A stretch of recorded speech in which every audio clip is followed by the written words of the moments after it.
Alhamdulillah nahmaduhu wa nasta'inuhu wa nastaghfiruh wa na'udzu billahi min syururi anfusina wa min sayyiati a'malina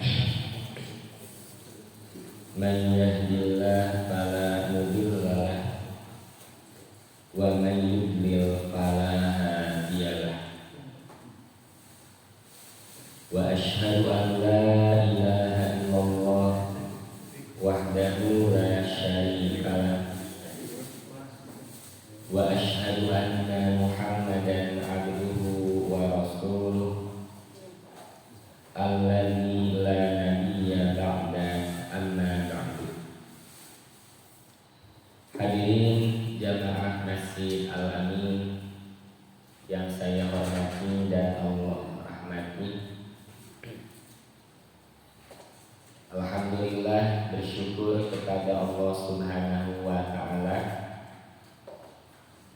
yang masih memberikan kehidupan kepada kita, dan ini merupakan nikmat yang sangat berharga, karena yang sangat diinginkan oleh mereka yang sudah berada di alam kubur adalah ingin kembali diberikan kehidupan di dunia, ingin memperbaiki segala kekurangan yang ada. Karena ketika sudah kita melalui masa hidup di dunia, ternyata segala bentuk ketaatan kepada Allah Ta'ala dirasa mudah, dirasa begitu sangat penting sekali. Bagi yang sudah melakukan amal soleh merasa kurang, ingin kembali meningkatkan amal soleh, terlebih bagi yang benar-benar kurang ketika masa hidupnya banyak melakukan kemaksiatan, maka merasakan penyesalan dan ingin kembali ke dunia untuk memperbaiki kesalahan. Maka syukur alhamdulillah kita masih Allah berikan kehidupan yang bisa kita isi dengan ketaatan demi ketaatan. Atas kemudahan dari Allah Subhanahu wa Ta'ala, dengan kekuatan iman yang masih terjaga pada diri kita, maka kita kembali Allah pertemukan di majelis ilmu untuk sama-sama kita belajar mendekatkan diri melalui thalabul ilmi. Dan satu hal yang harus selalu kita ingat, harus menjadi suatu bentuk kesadaran bahwa kita ini adalah hamba yang tidak punya daya dan kemampuan apa-apa tanpa pertolongan dari Allah Subhanahu wa Ta'ala. Kita ini hamba jamaah yang ketika Allah sudah menentukan habis masa hidup kita di dunia, maka sebanyak apapun harta, sebanyak apapun sanak saudara, tidak bisa menahannya. Oleh karena itu, di dalam Sayyidul Istighfar yang sering kita baca, kita menyatakan Allahumma anta Rabbi, ya Allah, Engkaulah Rabbu, la ilaha illa anta, tidak ada ilah, tidak ada sesembahan selain Engkau. Khalaqtani, yang telah menciptakanku, wa ana abduka, dan aku ini adalah hambamu. Ini bentuk pernyataan, pengakuan dan kesadaran kita ini perannya hamba, jangan sampai meninggi atau menyombongkan diri. Hadirin ikhwatu iman yang Allah muliakan, kita akan melanjutkan lembar materi yang pada pertemuan Rabu lalu belum tamat dalam kebersamaan kita dengan Imam An-Nawawi rahimahullah. Semoga Allah merahmati beliau, merahmati keluarga beliau, dan merahmati kaum muslimin di mana saja berada. Masih pembahasan bab mujahadah, bab bersungguh-sungguh dalam kita beribadah, dalam kita menggapai keridhaan dari Allah Subhanahu wa Ta'ala. Karena tanpa kesungguh-sungguhan maka suatu amal pasti dilakukan dengan asal-asalan. Jangan sampai sholat yang kita kerjakan hanya sekedar menggugurkan kewajiban. Jangan sampai sholat yang kita kerjakan sebatas gerakan dan bacaan, tapi harus benar-benar menjadi bagian dari kebutuhan kita yang membuahkan akhlak mulia dalam kesehariannya.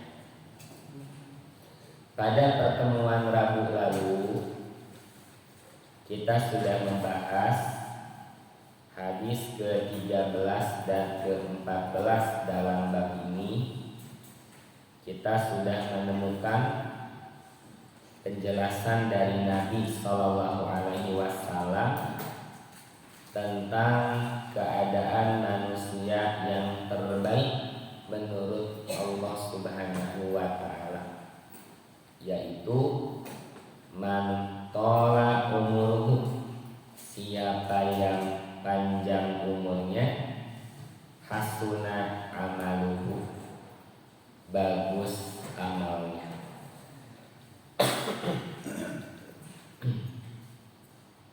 Maka inilah yang harus senantiasa kita perhatikan. Seiring usia bertambah, kita Allah berikan kehidupan, harus semakin bisa mempersembahkan amal yang terbaik. Nanti jamaah, ukuran kita diberikan umur panjang bukan per tahun, Pak. Karena di dalam Islam tidak ada perayaan ulang tahun. Nah, hati-hati jamaah. Saya yakin Bapak mah mungkin ya keprok-keprokan gitu Pak, tuluy niup lilir, panjang umurnya gitu banyak. Tapi hati-hati, kita punya anak, Bapak punya cucu, jangan sampai terbawa pengaruh lingkungan yang ada yang ternyata tidak sesuai dengan syariat agama kita. Jangan sampai. Saya pernah Pak membawa putra nalika menuju Dedama ke dokter. Terus ditaruhkan Pak, cenah ieu tanggal lahir itu seperti itu apa nelpon we ka ibuna, ayeuna cenah si kakang tanggal sabaraha lahirna teh seratus. Balas nelpon ku dokter di seuselan, ayeuna budak bapak cenah kitu. Mohon dong, nah itu apa cenah tanggal itu. Baru di ada hilang dok, abdi mata ulang tahun. Nah gitu jemaah. Jadi mengenai hakikat panjang umur hakikat bertambahnya umur bukan hitungan per tahun, tapi setiap waktu. Nah itu Pak, setiap waktu. Nah kita sekarang bertemu lagi di hari Rabu pekan ini. Tidak terasa jamaah kita sudah berada di Rabu pertama bulan Sya'ban. Nah kita diberikan tambahan umur, kembali bertemu dengan hari Rabu yang baru, maka harus semakin hasuna amaluhu. Itu Pak, semakin baik amalnya. Dan untuk muhasabah kita menghitung-hitung amal apa yang sudah kita lakukan, itu pun setiap waktu Pak. Makanya di kita tidak ada edisi muhasabah akhir tahun atau Pak. Bami itu terusan akhir tahun mah. Muhasabah itu setiap waktu, setiap saat. Sehingga kita terus melakukan perbaikan. Ya, meninggalkan segala bentuk kesalahan dan semakin mendekatkan diri kepada Allah Subhanahu wa taala. Itu Pak ya. Nah, ini tambahan penjelasan atau sedikit mengulang dari hadis yang Rabu lalu sudah kita bahas, agar tidak hanya selintas untuk kita ketahui, tidak hanya kita bisa mendengarkan dan menerima, tapi semoga kita pun bisa mengamalkan dengan sebaik-baiknya. Setiap kita diberi tambahan umur setiap harinya, harus semakin kita bisa lebih mendekatkan diri kepada Allah Ta'ala, memberikan amal yang terbaik. Itu Pak ya. Sekarang kita masuk hadis ke-15. Ini bagus sekali jamaah. Salah satu kejadian yang sangat penting pada masa Nabi Shallallahu Alaihi Wasallam yang dialami oleh salah satu sahabat beliau. Hadisnya an Anasin, dari Anas radhiyallahu anhu, semoga Allah meridhoinya. Anas ini salah satu sahabat yang sering melayani dan membersamai Nabi Sallallahu Alaihi Wasallam, termasuk sahabat junior Pak. Sejak kecil sudah senantiasa membersamai Nabi Sallallahu Alaihi Wasallam. Dan banyak hal penting terekam oleh Anas, teringat, terjaga dalam memorinya, yang kedepannya Anas banyak menyampaikan kepada orang lain, menyampaikan kepada murid-muridnya. Tercatat dalam kitab Sahih Al-Bukhari dan kitab Sahih Muslim, dicantumkan oleh Imam An-Nawawi dalam kitab Riyadhus Shalihin. Dan alhamdulillah pada subuh kali ini kita akan mempelajari. Qala Anas berkata, Goba'anni Anas bin An-Nadri radhiyallahu anhu. Pamanku, ammi, kata Anas bin Malik, pamanku. Amun itu paman dari ayah Pak. Kalau paman dari ibu, khalud, bibi khalati. Kalau amun paman dari ayah. Jadi di bahasa Arab mah sangat luas Pak, dibedakan.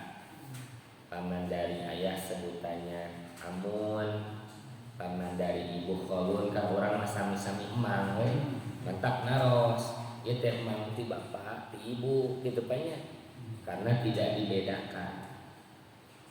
Saur Anas, roba ammi, pamanku goba. Goba teh dari kata goba itu bermakna nanti goibun. Goibun itu dari kata goba, artinya tidak hadir, goib. Kalau ngabsen anak-anak didik kami Pak di sekolah, ya misalnya Umar hadir gitu Pak, Hasan goib Ustaz gitu, lain jadi makhluk goib maksudnya nuju ke hadir, tidak ada gitu Pak. Makanya membicarakan orang lain yang tidak sedang bersama dengan kita disebut Pak gibah. Nah gitu, disebut gibah teh orangna goib nuju ka aya di dieu. Ketika yang dibicarakannya suatu aib, keburukan, kan itu tidak boleh, jangan, terlarang. Itu. Goba ami pamanku pernah tidak ikut perang. Siapa pamanku yang dimaksud? Yaitu Anas bin Nadr. Nah, jadi Anas gaduh emak, namanya sama Pak Anas gitu. Ya, kalau Anas yang menceritakan Anas bin Malik itu Pak, anu diceritakan mah Anas bin Nadr radhiyallahu anhu. An Qitali Badrin, pernah goba, pernah goi, tidak ikut dalam perang Badar. Ini adalah perang pertama kali yang terjadi di mana kaum muslimin menghadapi musyrikin Mekah. Perang Badar disebut juga Yaumul Furqan, hari pembeda antara mereka orang-orang beriman dan orang-orang musyrik, antara yang memperjuangkan al-haq kebenaran dan yang memperjuangkan kebatilan. Perang Badar Allah memberikan kemenangan bukan karena kuantitas atau jumlah kaum muslimin banyak, tapi karena kualitas iman mereka yang sungguh luar biasa. Gitu Pak. Jadi banyak peperangan Allah memberikan kemenangan dan memberikan pertolongan itu bukan karena jumlah kaum muslimin yang banyak, tapi karena kualitas iman yang tidak diragukan. Makanya pengajaran guru kami Pak, berapapun jumlah santri Pak, tidak mengurangi kadar ilmu yang disampaikan. Karena bisa jadi walaupun yang hadir sedikit, tapi diperhatikan kualitasnya, gitu Pak. Badena oncen jamaah ratusan ngarontala libra kan juga banyak. Cekap we sakieu itu minuhan masjid, tapi Bapak masa kedik mau gitu Pak. Benar-benar punya iman berkualitas dan mengamalkan ilmu ini dengan sebaik-baiknya.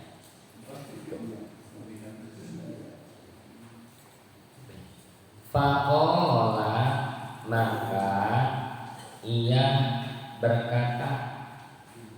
Siapa yang berkata Pak? Anas bin Nadr. Nah kan awal ceritanya kata Anas bin Malik, Punman itulah pamanku yaitu Anas bin Nadr pernah tidak ikut perang Badar, tidak ikut membersamai Nabi SAW dalam perang Badar. Padahal ini perang yang pertama kali ya dilakukan oleh Nabi dan kaum muslimin. Jadi ini momentum sejarah yang luar biasa jemaah.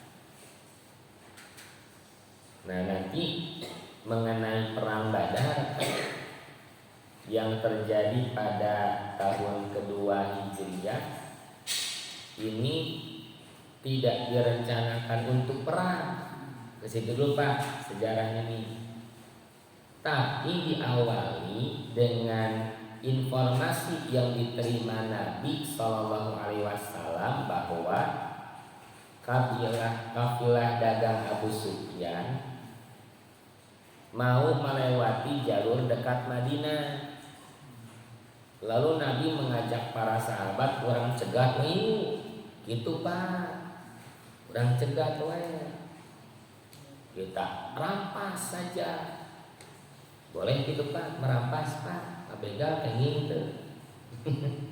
Nah, Nabi ngajak merampas. Nah, di sini bukan maksud merampas, merampok, mengambil hak orang lain, tapi mengambil kembali milik mereka, para sahabat yang saat akan hijrah ke Madinah dirampas oleh musyrikin Mekah. Pak, kan dihalangi, sok cenah balik ke mana? Kalau mau ke Madinah serahkan semua hartamu. Disangki Pak, dikira wah mungkin jadi ke Madinah. Di sana mau hidup bagaimana kalau tidak punya apa-apa, gitu Pak. Ternyata kekuatan iman para sahabat mengalahkan apapun. Rela dirampas harta benda mereka asalkan mereka bisa melanjutkan perjalanan ke Madinah, tuh Pak. Jadi harta tidak ada apa-apanya dibandingkan kenikmatan hidup bersama Nabi Shallallahu Alaihi Wasallam. Kebayang Pak? Kualitas iman saat itu seperti apa? Dapat informasi kapilah dagang Abu Sufyan pede melintas nih jalur dekat Madinah, orang cegat mayu, hayu atuh sarung banget Pak, wah lumayan ya cenah. Kalau harta kami kembali kanggo modal hidup di Madinah. Aku baru tahun kedua Pak di Madinah, masih merintis. Nah gitu Pak. Ternyata jamaah Abu Sufyan cerdas, sudah menyiapkan banyak pasukan dari Mekah. Yang dihadapi ternyata peperangan Pak. Tidak ada persiapan yang maksimal dan niatnya biasanya sebagai perang. Gitu. Itu gambaran badan Pak. Ya. Makanya bahasanya di surah Ali Imran, sungguh Allah telah menolong kamu di perang Badar, bahasanya wa antum adillah, padahal keadaan kalian itu lemah. Adillah itu bukan hanya lemah dari segi jumlah, lemah dari persiapan dan segala-galanya. Gitu. Dan tidak mudah mengubah niat, anu asana akan mengambil lagi harta mereka dihadapi dengan peperangan, tuh Pak. Tidak mudah. Ternyata kekuatan iman sahabat tidak diragukan. Bagaimana cenah, tanya Nabi dengan Allah menghendaki perang, cenah maju atau mundur? Maju wahai Rasulullah cenah. Gitu ya. Ini Pak gambaran perang Badar. Nah, ada salah seorang sahabat yang tercatat tidak ikut di perang Badar. Siapa di sini Pak? Anas bin Nadr. Nah gitu. Faqala, maka ia berkata, ya Rasulullah, wahai Rasulullah, gibtu an awal kitali qatal musyrikin. Saya tidak ikut saat pertama kali engkau berperang menghadapi kaum musyrikin. La inillahu ashhadani qitalal musyrikin la yuriyannallahu ma asna'u. Seandainya Allah memperkenankan saya dapat berperang melawan kaum musyrikin, pasti Allah akan melihat apa yang akan saya lakukan. Wah, ini hebat. Pertama, beliau menyampaikan informasi, wahai Rasulullah, saya tidak ikut saat pertama kali engkau berperang menghadapi kaum musyrikin. Ini bentuk penyesalan orang yang beriman.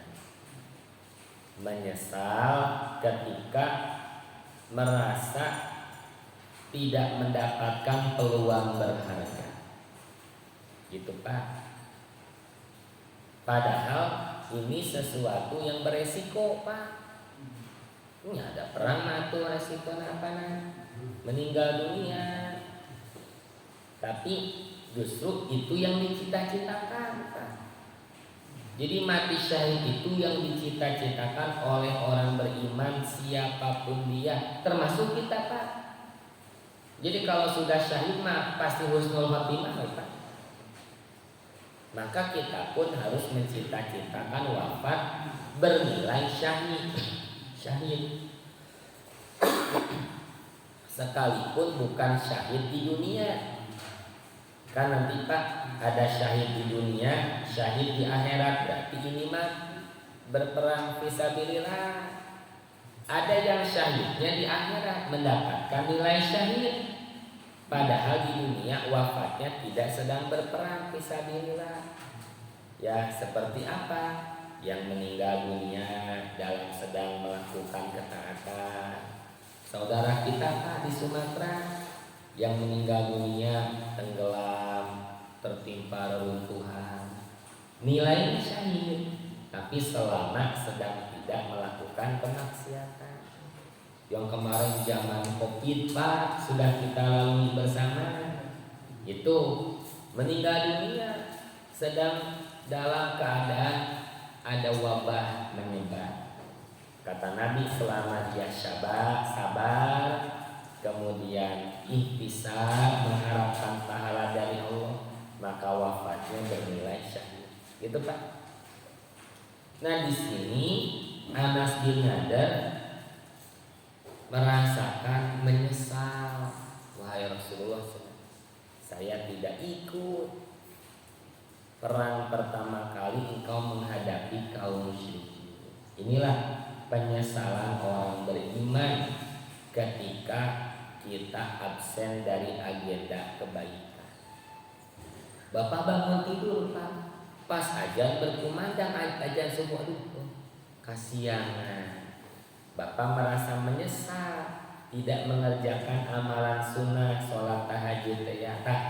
Berarti amalan itu sudah Bapak dawamkan, sehingga Bapak bangun subuh saat azan berkumandang pun merasa bangun kesiangan.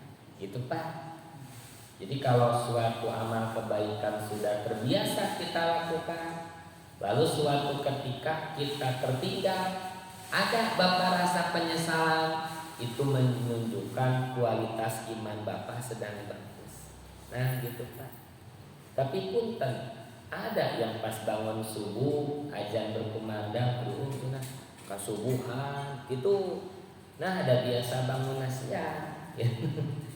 Jadi pas azan subuh terus kasubuhan gitunya. Nah ini Pak. Nah lalu ada ungkapan yang menunjukkan nilai keikhlasan yang demikian hebat, yaitu seandainya Allah memperkenankan saya, jadi meyakini Allah yang menghendaki segalanya, yang memperkenankan apapun tidak. Karena tadi Pak di awal, peran kita sebagai hamba hanya bisa membuat perencanaan saja, mengusahakan suatu amalan saja. Terwujud atau tidaknya Allah yang menghendaki segalanya. Begitu Pak. Ini peran kita sebagai hamba.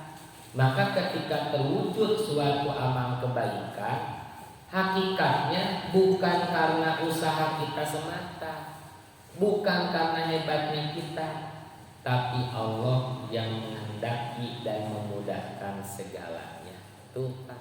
Ini baru benar-benar hamba. Tidak ada rasa bangga, apalagi menyombongkan diri dari suatu kebaikan yang sudah dilakukan. Gitu Pak. Seandainya Allah memperkenankan saya dapat berperang melawan kaum musyrikin, jadi sandarannya Allah Pak. Bukan begini, saya janji gitu Pak, saya berjanji kalau saya berperang, nah bukan sayanya, tapi Allah memperkenankan atau tidak tuh Pak. Wah, ini ungkapan yang hebat sekali jamaah, yang menunjukkan peran hamba yang luar biasa. Pasti Allah akan melihat apa yang akan saya kerjakan tuh Pak. Lanuriyannallahu ma asna'u. Pasti Allah akan melihat tuh Pak. Jadi mengharapkan penilaiannya dari Allah yang Maha melihat. Bukan begini, pasti wah, lihat oleh engkau wahai Rasulullah, lihat oleh kalian semua para sahabatku, apa yang akan saya lakukan kalau saya ikut perang. Bukan mereka yang melihat, bukan engkau yang melihat, tapi siapa yang Maha melihat Pak? Tuh, ke Allah sandaran. Ini ungkapan bentuk keikhlasannya. Seandainya Allah memperkenankan, pasti Allah akan melihat apa yang saya lakukan tuh Pak. Nah jadi Allah tujuan utama, karena Allah yang Maha melihat segala usaha kita. Allah pun yang Maha meneliti, Maha meliputi, dan yang akan memberikan penilaian tuh Pak. Ini ungkapan yang menunjukkan kekuatan iman dan keikhlasan jamaah. Jadi nilai tauhid keikhlasan itu dalam setiap ucapan dan perbuatan itu bisa kita ketahui Pak. Yang diungkapkan apa, yang dinyatakan apa, kita bisa membaca. Ini orang ikhlas atau tidak. Tujuannya hanya untuk kepentingan dunia atau untuk akhirat semata, kita bisa membaca jamaah dari apa yang diungkapkannya. Itu Pak ya. Nah itu yang disampaikan siapa tadi Pak? Anas bin Malik. Terekam oleh siapa? Anas bin Malik. Gitu. Yang menceritakannya Anas bin Malik Pak. Peristiwa tentang Anas bin Nadir. Apa yang diungkapkan Anas bin Nadir kepada Rasulullah Sallallahu Alaihi Wasallam. Lanjut Pak, Anas kembali melanjutkan ceritanya. Falamma kana yaumu Uhud, ketika terjadi perang Uhud.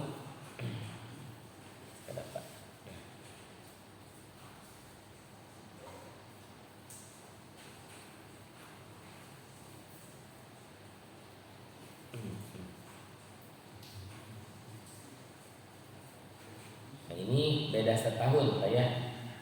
Jadi tahun berikutnya terjadi perang Uhud. Perang Uhud ini balas dendamnya kaum musyrikin Pak atas kekalahan mereka di perang Badar. Itu sejarahnya.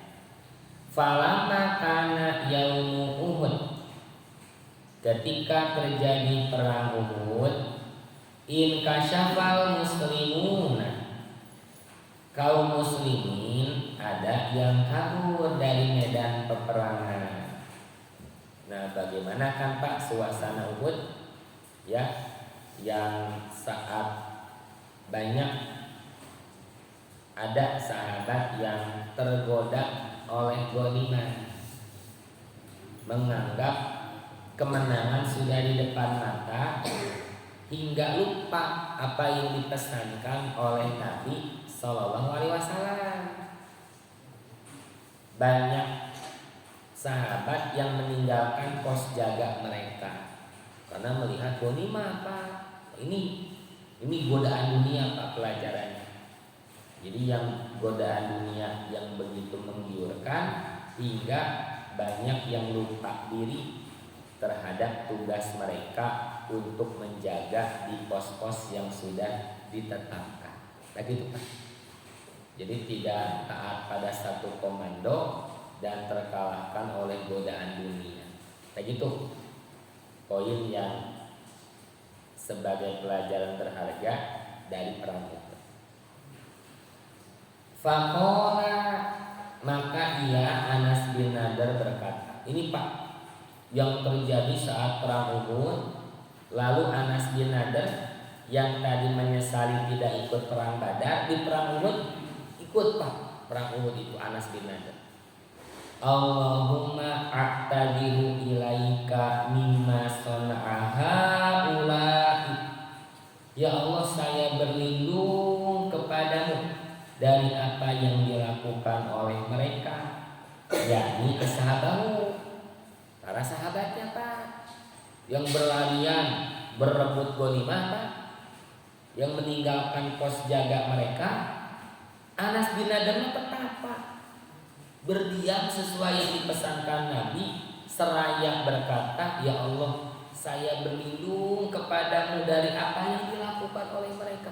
Nah, langsung lompatan gitu Pak, berebut ghanimah. Dan saat itu Pak, Khalid bin Walid masih di pihak kaum musyrikin Pak. Nah, ini kehebatan Khalid. Ternyata membuat rencana, tiba-tiba menyerang Pak, mutar arah. Kaget atau Pak, serangan datang dari kaum musyrikin. Itu wa abra'u ilaika mimma son'aha ulai, dan saya berlepas diri dari apa yang dilakukan oleh mereka, yaitu al-musyrikin, kaum musyrikin. Summa taqaddama fastaqbalahu Sa'd bin Mu'adz, maka dia Anas bin Nadar maju ke medan pertempuran, lalu Sa'd bin Mu'adz pun menjumpainya. Maka dia berkata kepadanya, jadi Anas bin Nadar berkata kepada Sa'd bin Mu'adz, ya Sa'd bin Mu'adz, wahai Sa'd bin Mu'adz, al-jannatu wa rabbil nagri inni ajidu rihaha min duni Uhud. Demi Rabbnya An-Nadr, aku menginginkan surga, sungguh aku mencium aromanya dari balik bukit Uhud ini. Jadi betapa cita-cita untuk menjadi ahli surga memenuhi memori, dibuktikan lewat pengamalan Anas bin Nadar. Hingga suasana mencekam di Uhud Pak, bagaimana kondisi mereka yang kaum muslimin diserang Pak. Anas bin Nadar pun menyerang kaum musyrikin. Ini yang terjadi Pak. Sungguh demi Tuhan, demi Allah, demi Rabbnya An-Nadr, satu, aku menginginkan surga, ini yang dicita-citakan. Dua, sungguh aku mencium aromanya dari balik bukit Uhud. Nah, ini bukan dalam artian Allah nyatakan, Allah nampakkan surga yang masih goib bagi kita, bukan. Tapi ini menunjukkan betapa penuh kesungguh-sungguhan ke situ Pak. Makanya kisah ini masuk dalam bab mujahadah. Betapa Anas bin Nadar bersungguh-sungguh dalam berjihad fisabilillah di perang Uhud. Bersungguh-sungguh menginginkan surga, bersungguh-sungguh dalam menjalankan perannya sebagai hamba, menaati Allah Ta'ala dan menaati perintah Rasulullah tercinta. Makanya yang tadi dikatakan, ya Allah aku berlindung, nah kalah labur gitu Pak para sahabat, meninggalkan pos jaganya. Ya Allah aku berlepas diri dari mereka kaum musyrikin yang menyerang. Dan Anas bin Nadar pun terdepan membalas serangan kaum musyrikin yang bertubi-tubi menyerang kaum muslimin, hingga banyak luka terserang yang diucapkan Anas, sungguh aku menginginkan surga, sungguh aku mencium aromanya dari balik bukit Uhud itu. Nah ini Pak, sahabat yang mencium aroma surga karena kesungguh-sungguhannya yang luar biasa dalam membuktikan keimanan. Kalau di perang Badar menyesal kehilangan momentum perang Badar, di perang Uhud sungguh-sungguh membuktikan penyesalan di perang Badar dan benar-benar terdepan dalam berjuang di perang Uhud. Sa'ad berkata, nah ini sekarang bagaimana nih penjelasan Sa'ad yang menyaksikan Anas bin Nadr dan mendengar apa yang diucapkannya. Famastatoktu ya Rasulullah ma sonahan. Kata Sa'ad, wahai Rasulullah, saya tidak sanggup menggambarkan apa yang dialami Anas bin Nadr. Tidak sanggup wahai Rasulullah. Kata Sa'ad. Qala Anas bin Malik berkata, fawajadna bihi bid'an wa samanina darbatan bisayf. Bagaimana kondisi yang kata Sa'ad, saya tidak sanggup melihat kondisi Anas bin Nadr saat itu. Memang seperti apa kondisinya Pak? Oleh Anas bin Malik diterangkan, maka kami temukan dia Anas bin Nadr dengan luka tidak kurang dari 80 sabetan pedang atau tikaman tombak atau lemparan panah. Tidak kurang dari 80, kabayang Pak. 80 luka teh, luka saaya sabetan pedang, kena lemparan tombak, kena lemparan panah, yang tadi oleh Sa'ad disampaikan Nabi tersanggup cenah. Kumaha kondisi Anas bin Nadr? Saya temukan sudah banyak luka yang dia mengatakan, aku menginginkan surga, aku mencium aromanya di balik bukit Uhud ini tuh. Jadi saking besar keinginan syahid dan masuk surga, dugika kacium eta aroma surga teh. Gitu Pak. Kan orang mah kacium teh aroma naon Pak, pasakan kan orang mah. Lapa kan itu. Dia aroma pasakan yang Nabi kita kan gitu banyak. Orang mah nya aroma naon deui Pak, sabangsa ning aroma duniawi we urang mah. Ya. Dia aroma parfum dibuat ka harum kieu cenanya. Penasaran bapak hoyong ngalieu cenah si Neng mana pas ngalieu teh. Anas ngalieu ini aya teh. Urang mah sabangsa ning aroma duniawi tanya. Sahabat apa aroma surga kira-kira kumaha ieu ngagambarkeun anak gitu kan. Ternyata kondisi yang tidak sanggup dijelaskan oleh saat ini Pak, 80 luka sabetan pedang ya, tusukan tombak, panah. Terbayang Pak bagaimana kondisi Uhud? Terus mana tadi kita? Au to'natan birimhin au romhatan bisahmin. Dan kami menemukannya tadi kayak atau sabetan pedang, tikaman tombak, lemparan panah. Wa wajadnahu qad qutilu.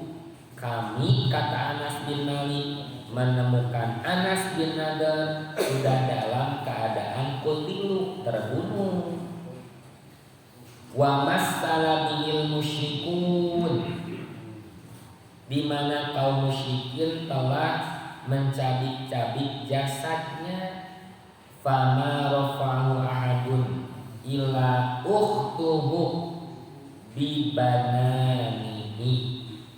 Saking jasadnya dicabik-cabik oleh musyrikin hingga tidak ada satupun orang yang mengenalinya. Kebayang Pak? Nah ini Pak kejam dan sadisnya mereka. Kalau Hamzah kan dibelah Pak dadanya. Kisah Hamzah itu ini di perang Uhud. Tidak hanya Hamzah Pak, kan yang diangkat mah yang populer mah Hamzah. Bukan hanya Hamzah Pak, sahabat lain pun sama. Salah satunya Anas bin Nadr. Saking besar kebencian musyrikin di perang Uhud untuk membalas dendam kekalahan mereka di Badar. Segitu sudah meninggal dunia sudah sahih, terpuas Pak. Wah dicubak-cabik jasadnya Pak. Lihat Pak gambarannya, kami tidak mengenal itu jasad sah. Kecuali siapa? Uhtuhu, saudari atau saudara perempuan Anas bin Nadar mengenalinya. Dengan apa Pak mengenalinya? Mengenali jarinya. Ini pun sudah dalam tadi ketahui cenah. Wah, ieu mah atuh cenah kakak saya gitu Pak. Nya Anas bin Nadar teh mengenali lewat jari. Arti wajahnya apa Pak? Tos Pak habis wajahnya. Badannya dicabut-cabut. Mengenalinya pun melalui jari. Apa kalau berbicara wajah tidak usah saudara perempuannya, kan Anas bin Malik yang mengenalinya. Berarti wajahnya udah tidak tersisa Pak. Mengenali lewat jarinya. Duka bagian mana eta aya tanda anak panginten? Dikenali oleh saudarinya tuh Pak. Nah ini Pak. Kan di kita mah berjihad Pak tidak boleh membunuh anak kecil, perempuan, orang yang sudah sepuh, tidak boleh mencoba cabik jasad, nggak boleh melukai wajah, diurang kita umat Islam. Ya, tapi mereka kaum musyrikin tuh Pak, kondisinya seperti ini jamaah. Ya. Sama Pak, seperti keadaan di Palestina pun demikian. Ya, sudah sahih tidak cukup atau Pak, Pak, ya. Sampaikan juru bicara pejuang Palestina sudah syahid Pak, yang mendapatkan sebutan siapa Pak? Abu Ubaidah. Tanpa menunggu lama Pak, langsung muncul penggantinya, diberikan sebutan yang sama Abu Ubaidah. Dan ternyata ini membuat kaget dan takut mereka Zionis Israel. Apa yang membuat takut? Secepat itu munculnya pengganti. Ini hebat. Artinya apa? Mereka memperhatikan dan mempersiapkan kaderisasi kepemimpinan. Anu awalna keprot Pak, wah cenah beunang tah hiji tah pimpinanna, tanpa menunggu waktu lama muncul langsung pengganti doang satu Pak. Jadi mereka bersenang teh hanya dengan waktu yang sebentar, langsung mereka dikagetkan ketika secepat itu muncul pengganti Abu Ubaidah dengan tampilan yang sama Pak. Tampilan teh Pak sami deui, diberikan sebutan sama pula Pak. Wah, luar biasa Pak. Artinya sekali lagi mereka pejuang Palestina memperhatikan kaderisasi kepemimpinan. Nah, anu ieu ngajabat Pak sebelum syahid udah siap penggantinya siapa? Kan orang mah bingung atuh Pak. Milih pamimpin saha segitunya bingung gitu. Ya. Saur pun guru mah cenah milih pamimpin anu bener-bener coklat mah cenah sesat. Yo cenah milih anu coklat aya teh kotokan we dan utuh coklat masa teh aya sesat. Asal tong teh kotok di coklatan we cenah. Milih eta we coklat najan aya teh kotokan gitu. Gambaranna naon Pak? Usah. Ya kaderisasi kepemimpinan di kita teh sesat gitu ya. Anu benar-benar memperjuangkan suara umat Islam gitu Pak. Nah ini Pak ya kondisi Anas bin Nadar. Jadi beliau membuktikan kesungguh-sungguhan untuk menebus penyesalan karena tidak ikut di perang Badar. Terus qala Anasun. Anas berkata, maksudnya Anas bin Malik. Kunna naro au nazunnu anna hadhil ayata nazala fihi wa fi ashbahi. Kami mengira atau berpendapat bahwa ayat ini turun berkenaan dengan dia, dengan Anas bin Nadar dan orang yang serupa dengannya. Yang dimaksud adalah surat apa ini Pak ya? Kita lihat ayat yang dimaksud. A'udzubillahi minasyaitonirrajim. Minal mu'minina rijalun shadaqu ma ahadullaha alaihi. Allah berfirman, dan di antara kaum mukminin ada orang-orang yang membuktikan janji mereka kepada Allah Subhanahu wa ta'ala. Apa yang dijanjikan Anas bin Nadar? Kalau Allah menghendaki, pasti Allah akan melihat apa yang akan saya lakukan. Ternyata Allah menghendaki dan beliau membuktikan janjinya, benar-benar berjuang untuk membela agama Allah Subhanahu wa Ta'ala, menaati satu komando yang diberikan oleh Nabi Shallallahu Alaihi Wasallam di saat ada sahabat lain tergoda oleh dunia. Alhamdulillah, wallahu a'lam bishawab. Demikian jemaah,